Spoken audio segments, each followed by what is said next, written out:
ರಾಜ್ಯ ಸರ್ಕಾರ ಒಂದು ಮಹತ್ವದ ಆದೇಶವನ್ನ ನೀಡಿದೆ. ಕೊನೆಗೂ ಉದ್ಯೋಗಾಕಾಂಕ್ಷಿಗಳಿಗೆ ಸರ್ಕಾರ ಗುಡ್ ನ್ಯೂಸ್ ಅನ್ನ ಕೊಟ್ಟಿದೆ. ಖಾಲಿ ಇರುವಂತಹ 72,186 ಹುದ್ದೆಗಳ ನೇಮಕಾತಿಗೆ ಈಗ ಆದೇಶವನ್ನ ನೀಡಿರುವಂತದ್ದು. ಕಲ್ಯಾಣ ಕರ್ನಾಟಕ ವೃಂದದಲ್ಲಿ ಅಂದ್ರೆ ಆ ಭಾಗದಲ್ಲಿ ಖಾಲಿ ಇರುವಂತಹ 32,177 ಹುದ್ದೆಗಳ ನೇಮಕಾತಿಗೆ ಈಗ ಆದೇಶ ನೀಡಲಾಗಿದೆ.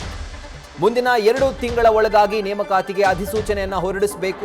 ಮುಂದಿನ 4 ತಿಂಗಳ ಒಳಗೆ ಪರೀಕ್ಷೆ ನಡೆಸೋಕೆ ಸೂಚನೆ ನೀಡಲಾಗಿದೆ. ಇನ್ನು 6 ತಿಂಗಳ ಒಳಗಾಗಿ ನೇಮಕಾತಿ ಪ್ರಕ್ರಿಯೆಯನ್ನ ಮುಗಿಸೋಕೆ ಈಗ ಸೂಚನೆಯನ್ನ ಕೊಡಲಾಗಿದೆ. ನೇಮಕಾತಿ ಪರ್ವ ಈಗ ಆರಂಭವಾಗಿದೆ ಅಂತ ಹೇಳಬಹುದು. ಯಾಕಂದ್ರೆ ಯಾವ ಕೆಲಸಕ್ಕಾಗಿ ಉದ್ಯೋಗಾಕಾಂಕ್ಷಿಗಳು ಸರ್ಕಾರದ ಮೇಲೆ ಒತ್ತಡವನ್ನ ಹೇರಿ ವಿರೋಧವನ್ನ ವ್ಯಕ್ತಪಡಿಸಿ ಪ್ರತಿಭಟನೆಯನ್ನ ಮಾಡ್ತಾ ಇದ್ರೋ ಆ ಕೆಲಸಕ್ಕೆ ಈಗ ಸರ್ಕಾರ ಮುಂದಾಗಿದೆ. ಖಾಲಿ ಇರುವಂತಹ 72,186 ಹುದ್ದೆಗಳ ನೇಮಕಾತಿಗೆ ಈಗ ಆದೇಶ ನೀಡಲಾಗಿದೆ. ಯಾವುದೇ ವಿಳಂಬ ಇಲ್ಲದೆ ಸಚಿವ ಸಂಪುಟ ಇದಕ್ಕೆ ಅನುಮೋದನೆ ಕೊಟ್ಟಿದೆ.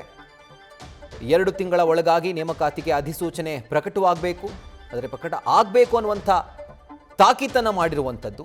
4 ತಿಂಗಳ ಒಳಗಾಗಿ ಪರೀಕ್ಷೆ ನಡಿಬೇಕು ಆ್ಯಂಡ್ 6 ತಿಂಗಳ ಒಳಗಾಗಿ ನೇಮಕಾತಿ ಪ್ರಕ್ರಿಯೆ ಮುಗಿಬೇಕು ಅನ್ನುವಂಥ ಒಂದು ತಾಕೀತನ್ನು ಮಾಡಲಾಗಿರುವಂಥದ್ದು. ಕಲ್ಯಾಣ ಕರ್ನಾಟಕ ಭಾಗದಲ್ಲೇನೆ 32,177 ಹುದ್ದೆಗಳ ನೇಮಕಾತಿ ಪ್ರಕ್ರಿಯೆ ಈಗ ಶುರುವಾಗುತ್ತೆ. ತೋಟಗಾರಿಕೆ, ಕೃಷಿ, ಪಶುಸಂಗೋಪನೆ, ಗ್ರಾಮೀಣಾಭಿವೃದ್ಧಿ, ಪಂಚಾಯತ್ ರಾಜ್, ರೇಷ್ಮೆ, ಮೀನುಗಾರಿಕೆ, ಸಹಕಾರ, ಸಮಾಜ ಕಲ್ಯಾಣ, ಜಲಸಂಪನ್ಮೂಲ, ಕಂದಾಯ, ಕಾರ್ಮಿಕ, ಇಂಧನ ಹಾಗೆ PWD ಈ 17 ಇಲಾಖೆಗಳಲ್ಲಿ ಖಾಲಿ ಇರುವಂತಹ ಹುದ್ದೆಗಳಿಗೆ ನೇಮಕಾತಿ ಪ್ರಕ್ರಿಯೆ ಆರಂಭ ಮಾಡಬೇಕು ಅನ್ನುವಂಥ ಸೂಚನೆ ಈಗ ಹೊರಡಿದೆ. ಅದರ ಜೊತೆಗೆ ನೇಮಕಾತಿ ಪ್ರಕ್ರಿಯೆಗೂ ಕೂಡ ಈಗ ಅನುಮೋದನೆ ದೊರಕಿದೆ.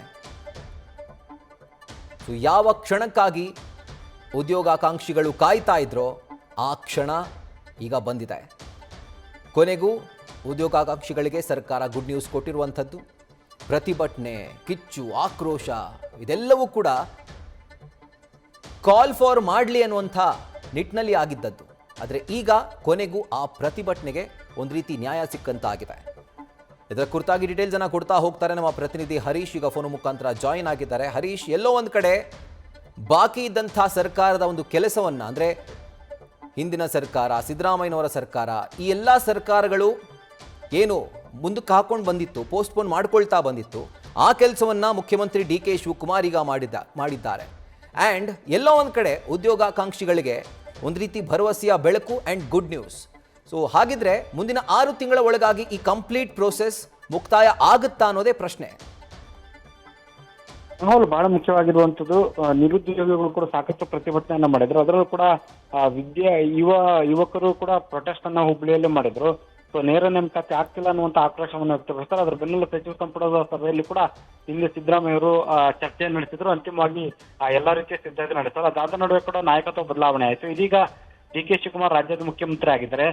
ಒಂದು 72,000 ಹುದ್ದೆಗಳ ನೇರ ನೇಮಕಾತಿಗೆ ಸಂಬಂಧಪಟ್ಟಂಗೆ ಈಗ 6 ತಿಂಗಳ ಕಾಲಮಿತಿಯನ್ನ ನಿಗದಿಗೊಳಿಸಿಕೊಂಡಿರುವಂತಹ ರಾಜ್ಯ ಸರ್ಕಾರ 2 ತಿಂಗಳಲ್ಲಿ ಅಧಿಸೂಚನೆ ಹೊರಡಿಸುವಂತದ್ದು, 4 ತಿಂಗಳಲ್ಲಿ ಪರೀಕ್ಷೆ ನಡೆಸುವಂತದ್ದು ಮತ್ತೆ 6 ತಿಂಗಳೊಳಗಡೆ ಎಲ್ಲ ನೇರ ನೇಮಕಾತಿನ ಪ್ರಕ್ರಿಯೆಯನ್ನು ಮುಗಿಸಬೇಕು ಅನ್ನುವಂತ ನಿಟ್ಟಿನಲ್ಲಿ ಕಾಲಮಿತಿಯನ್ನ ಹಾಕಿಕೊಂಡಿದೆ. ಈ ಹಿನ್ನೆಲೆಯಲ್ಲಿ 2 ಪ್ರಮುಖ ಅಧಿಕಾರಿಗಳನ್ನ ಕೂಡ ನೇಮಕ ಮಾಡಿಕೊಳ್ಳಲಾಗಿದೆ. ಅಂದ್ರೆ ಅಪರ ಮುಖ್ಯ ಕಾರ್ಯದರ್ಶಿ ಮತ್ತೆ ಅಭಿವೃದ್ಧಿ ಆಯುಕ್ತರ ನೇಮಕ ಕೂಡ ಈಗ ಮಾಡ್ಕೊಂಡಿದ್ದಾರೆ. ಹಾಗಾಗಿ ಯಾವ ಇಲಾಖೆಯಲ್ಲಿ ಖಾಲಿದೆ ಆ ಎಲ್ಲಾ ಖಾಲಿ ಹುದ್ದೆಗಳನ್ನ ಭರ್ತಿ ಮಾಡುವಂತ ನಿಟ್ಟಿನಲ್ಲಿ ಸರ್ಕಾರ ಈಗ ಕಾಲಮಿತಿಯನ್ನು ಕೂಡ ಹಾಕಿಕೊಂಡು ಆದೇಶವನ್ನು ಕೂಡ ಈಗ ಹೊರಡಿಸಿರುವಂತದ್ದು. Rahul, right Harish, thank you ಡೀಟೇಲ್ಸ್ಗೆ.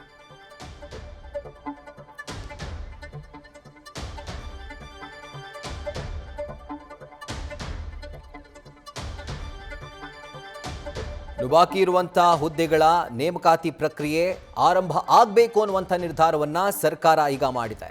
And ಸಂಬಂಧಪಟ್ಟಂಥ ಇಲಾಖೆ ಇದರ ಬಗ್ಗೆ ಗಮನ ವಹಿಸಬೇಕು. ಮುಂದಿನ 2 ತಿಂಗಳ ಒಳಗಾಗಿ ಅಧಿಸೂಚನೆಯನ್ನ ಹೊರಡಿಸಬೇಕು. ನೇಮಕಾತಿಗೆ ಸಂಬಂಧಪಟ್ಟಂತೆ 4 ತಿಂಗಳ ಒಳಗಾಗಿ ಪರೀಕ್ಷೆ ನಡೆಸಬೇಕು.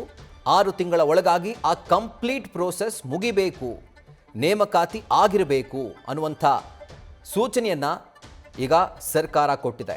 And ಅದಕ್ಕೆ ಸಂಬಂಧಪಟ್ಟಂತೆ ಆದೇಶವನ್ನು ಕೂಡ ಸರ್ಕಾರ ಹೊರಡಿಸಿದೆ. ಸುಮಾರು 72,186 ಹುದ್ದೆಗಳ ನೇಮಕಾತಿಗೆ ಸರ್ಕಾರ ಆದೇಶ ನೀಡಿರುವಂಥದ್ದು. ಇದರಲ್ಲಿ ಕಲ್ಯಾಣ ಕರ್ನಾಟಕ ಭಾಗದಲ್ಲೇ 32,177 ಹುದ್ದೆಗಳ ನೇಮಕಾತಿ ಪ್ರಕ್ರಿಯೆ ಆಗುತ್ತೆ. ಆ್ಯಂಡ್ ಯಾವ ಪ್ರತಿಭಟನೆ ದೊಡ್ಡ ಮಟ್ಟದಲ್ಲಿ ನಡೆದಿತ್ತು ಮಧ್ಯ ಕರ್ನಾಟಕ ಭಾಗದಲ್ಲಿ, ಕಿತ್ತೂರು ಕರ್ನಾಟಕ ಭಾಗದಲ್ಲಿ, ಈಗ ಆ ಪ್ರತಿಭಟನೆಗೆ ಒಂದು ರೀತಿ ನ್ಯಾಯ ಸಿಕ್ಕಂತಾಗಿದೆ. ನ್ಯೂಸ್ ಫಸ್ಟ್ ನಿರ್ಭೀತಿಯಿಂದ ನಿಮ್ಮ ಪರವಾಗಿ.